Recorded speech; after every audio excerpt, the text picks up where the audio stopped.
My wife had an affair with her high school ex because she assumed I had no idea. I followed the trail of her lies, exposed the relationship, and watched it all fall apart for them in a single day. I'm 38, married to my wife, Claire, 36, for 9 years. We've been together since our mid-20s, no kids, both working full-time. I'm in commercial insurance underwriting, steady hours, predictable income. Claire works in marketing for a regional retail chain. On paper, we're stable. Mortgage paid on time, decent savings, no dramatic fights, at least not the kind you'd call explosive. Lately, though, she's been different. Sharper, shorter fuse. The kind of energy where every small thing I do is apparently wrong. It started about 6 months ago. She began picking fights over stupid details. The way I loaded the dishwasher. The brand of coffee I bought. The fact that I sometimes worked late during renewal season. She'd make little comments about how boring my life was, how predictable I am. I brushed it off at first because work was stressful for her and I figured she was venting. But here's the thing. Claire isn't subtle when she's unhappy. She becomes sarcastic and dismissive. She doesn't withdraw. She attacks. And the attacks felt strategic. Like she was building a case against me.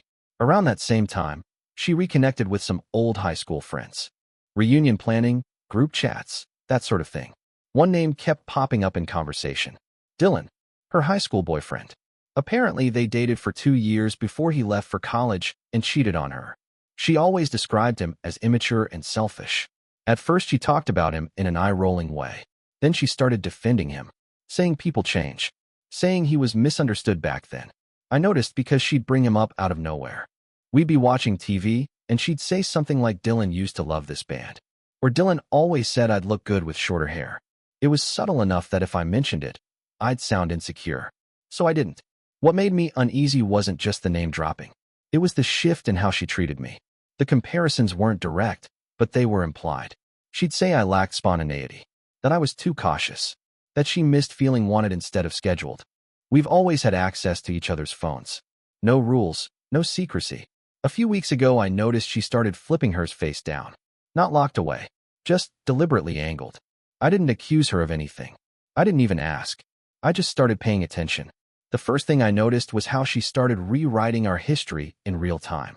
If I mentioned a trip we took, she would roll her eyes and say it was more work than fun. If I brought up a dinner date, she would say I only did it because I felt guilty. If I offered to plan something, she would say I would just pick something safe and boring, like I was incapable of surprising her. It was exhausting because the conversation always ended with me defending myself against motives she assigned to me. And she did it with this smug tone like she was the only adult in the room and I was a slow student she had to correct. At the same time, she got more protective of her time. She started having recurring plans that did not exist before. Drinks with the reunion group, a quick coffee with a friend, a late meeting, a work event. It was never one big change. It was a bunch of small ones that stacked up until I realized she was gone 3 or 4 nights a week. If I asked basic questions, she acted like I was interrogating her. Where are you going? Who is going to be there? When will you be back? She would sigh dramatically and say I was being controlling. Not yelling, not crying. Just this constant irritation that made me feel like a nuisance for wanting normal information. I backed off because I did not want to be that guy. I did not want to check her location or scroll through her messages. I wanted to believe the simplest explanation, which was that she was stressed and acting out. Then one night, she came home too upbeat. Not happy, not relaxed. Energized. Like someone had plugged her in. She walked past me with her phone in her hand, smiling at the screen, and when I said hey, she barely looked up. She went straight to the bathroom and shut the door. When she came out, she was suddenly cold again. Snappy, picking at me because I had left a light on in the hallway. I remember thinking it felt like she was trying to start a fight on purpose, like she needed me to be the bad guy, so she could justify something in her head. That was the first night I checked something, and I did it in the most boring way possible. I opened our shared cell plan account on my laptop. I was not looking for drama. I just wanted to confirm I was imagining things. Her number had a new pattern. A lot of calls and texts to one specific number, mostly during her so-called work events. I stared at it long enough that my coffee went cold. I did not confront her that night. There is no upside to confronting someone with partial information. I screenshotted the call log for my own record and closed the browser. The number was not saved under any name in our shared contacts. That in itself meant nothing. But the frequency did. Dozens of texts a day.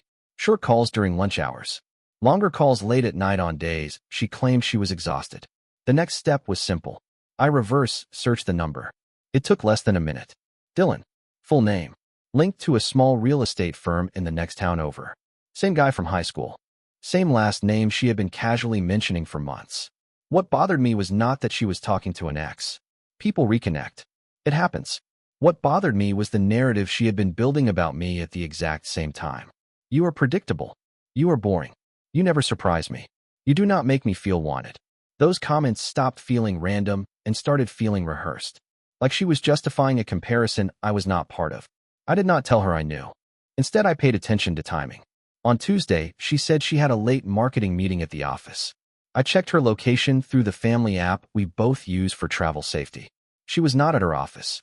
She was parked near a strip of restaurants about 20 minutes away. I waited. She came home at 10:30 smelling like a bar patio. Not drunk. Just light beer and perfume layered together. She walked in and immediately started complaining about how draining her job was. How her boss never appreciates her. I let her talk. I nodded in the right places. Later that night, she fell asleep with her phone on the nightstand. Face down as usual. I did not need to unlock it. The preview notifications were enough. One message popped up from Dylan while I was brushing my teeth. Had a great time tonight. Worth the wait. There are moments where something shifts quietly inside you. Not explosive, just a line moving. I felt calm.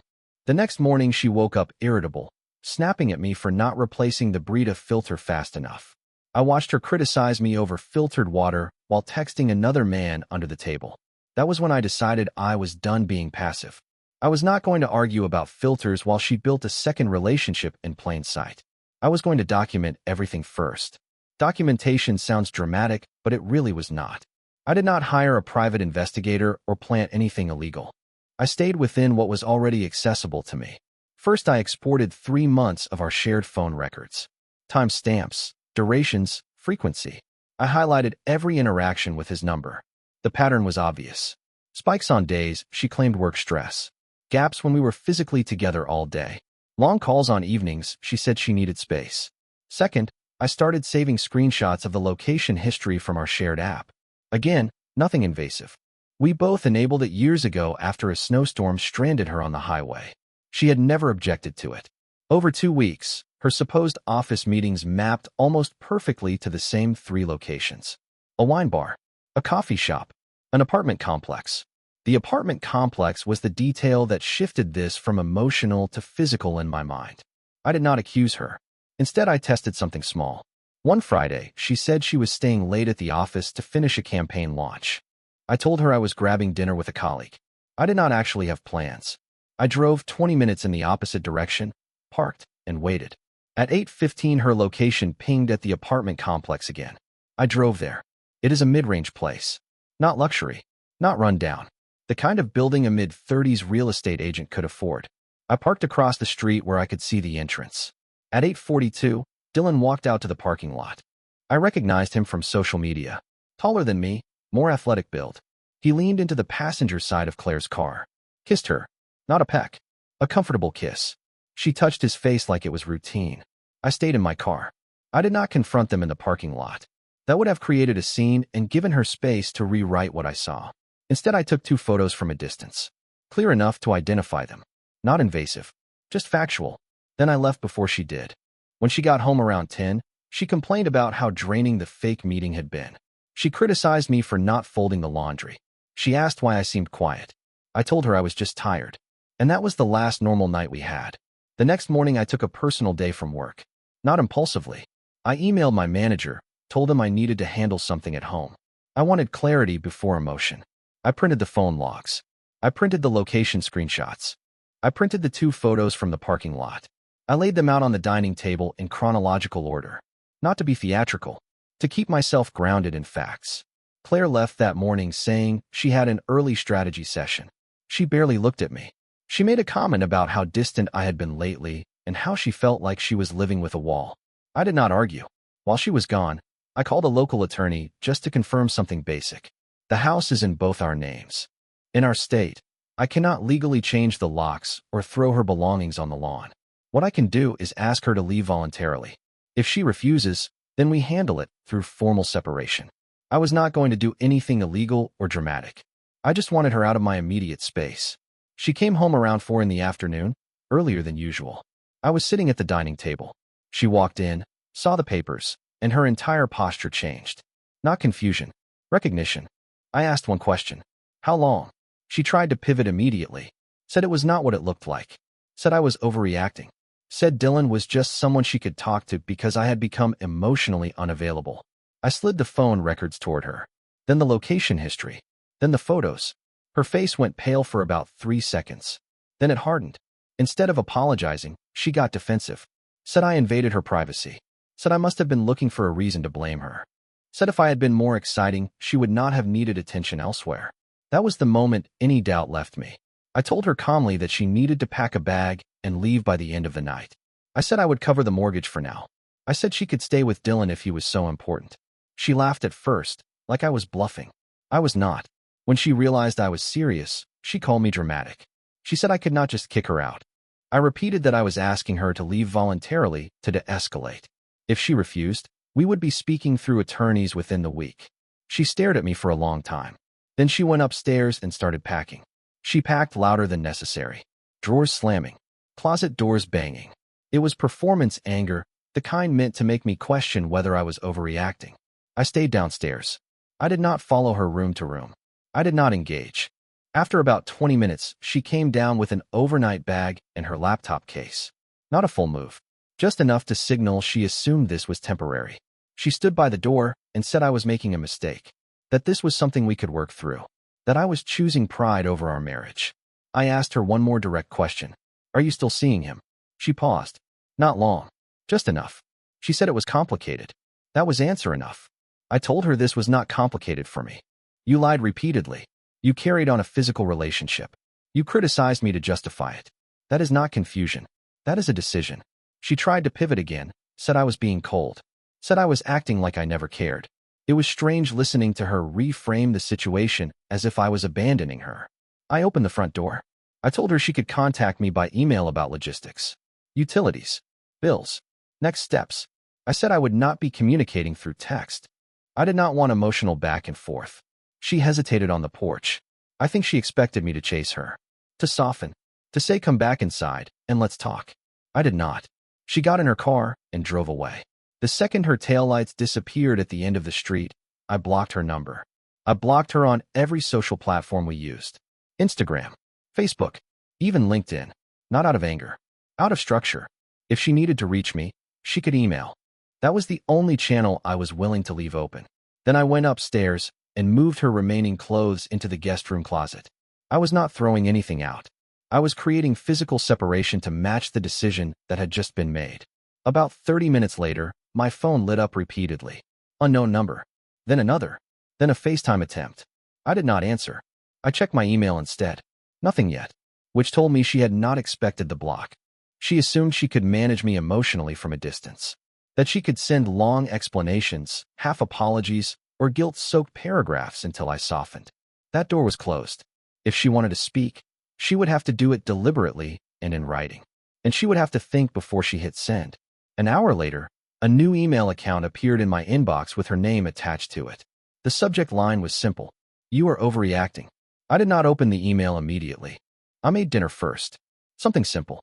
Ate at the counter instead of the table. The house was quiet in a way that felt clean rather than empty. No commentary about how I chopped vegetables.